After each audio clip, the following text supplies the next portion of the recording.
So I don't think it's any surprise that Democrats have a slight issue knowing how to fight back. But what they just did in Maine is far and away the strongest thing I've seen the left do in a long, long time. So here's the deal. Right now, Nebraska's electoral votes are divided by congressional district. The red state has 5 electoral votes in total, but one of those votes is awarded to the winner of the very blue Omaha district. In 2020, Trump took 4 electoral votes in the state, while Biden took 1. But now, Republicans, always looking for ways to rig elections in favor of their God King, have begun calling for Nebraska to switch to a winner-takes-all system, wherein Trump would almost certainly win all 5 electoral votes. The state's governor, Republican Jim Pillen, has signaled an openness to calling a special legislative session dedicated solely to changing the state's electoral vote allocation, saying, "I am steadfast in my commitment to get winner-take-all over the finish line, thereby honoring our constitutional founding, unifying our state, and ending the 3 decades-old mistake of allocating Nebraska's electoral votes differently than all but one other state." Here's why this is so critical. This is a 2024 map where Nebraska goes fully red. Let's say Trump narrowly wins Arizona and Nevada, while Biden narrowly wins Wisconsin, Michigan, and Pennsylvania, the states that form the blue wall, which are normally enough to solidify the win for Biden, for any Democrat. If Nebraska goes winner takes all, then suddenly the race becomes 269 to 269, which means it's a contingent election and it's up to the state delegations to choose a winner. Republicans control more delegations than Democrats, meaning Trump would win in the 2024 election. All of which is to say, Nebraska pulling such a stunt would have a major ramification, and it would mean that Biden would have to win Wisconsin, Michigan, Pennsylvania, and Nevada or Arizona. Not great news for an election that is already way too close for comfort. But here's the good part. The state House Majority Leader in Maine, the other state that awards electoral votes by congressional district, and where Donald Trump took 1 of the state's 4 electoral votes, came out and said that if Nebraska's Republican governor signs legislation making the state winner-take-all, then Maine would have no choice but to respond by making that state winner-take-all too, virtually guaranteeing that Trump loses the lone electoral vote there. She issued the following statement, quote, "Voters in Maine and voters in Maine's 2nd congressional district value their independence, but they also value fairness and playing by the rules. If Nebraska's Republican governor and Republican-controlled legislature were to change their electoral system this late in the cycle in order to unfairly award Donald Trump an additional electoral vote, I think the Maine legislature would be compelled to act in order to restore fairness to our country's electoral system.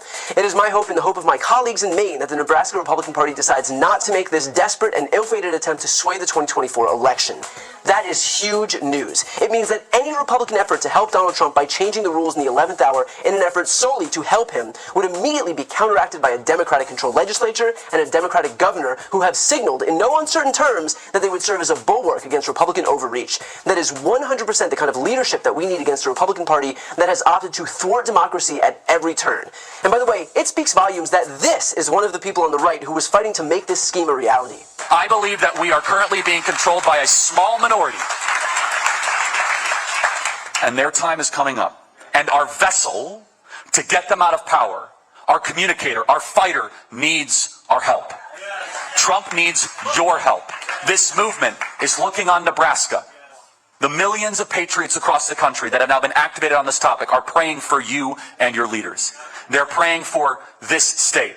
And I have full confidence that this beautiful, beautiful place, with some of the greatest people on God's green earth, are going to step up boldly and courageously and get this done. That's right. Charlie Kirk, an internet provocateur and election denier, is now directing the Republican Party's efforts to sway the election in Trump's favor.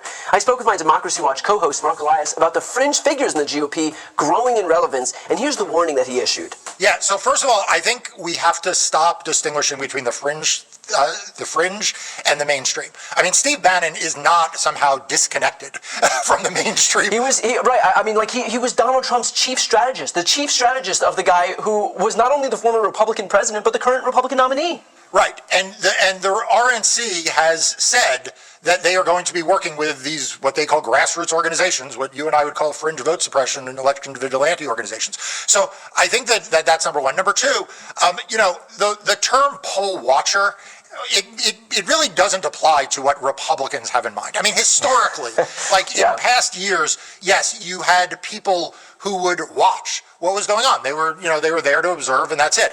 They likely weren't armed with an AR-15 and a bulletproof vest. Right, and they were not videotaping people. They were not following people out to the parking lots. They were not suing for the right to harass election workers, and they were not there to gum up the works. We know that the Republican plan for 2024 is to make it harder to vote and easier to cheat.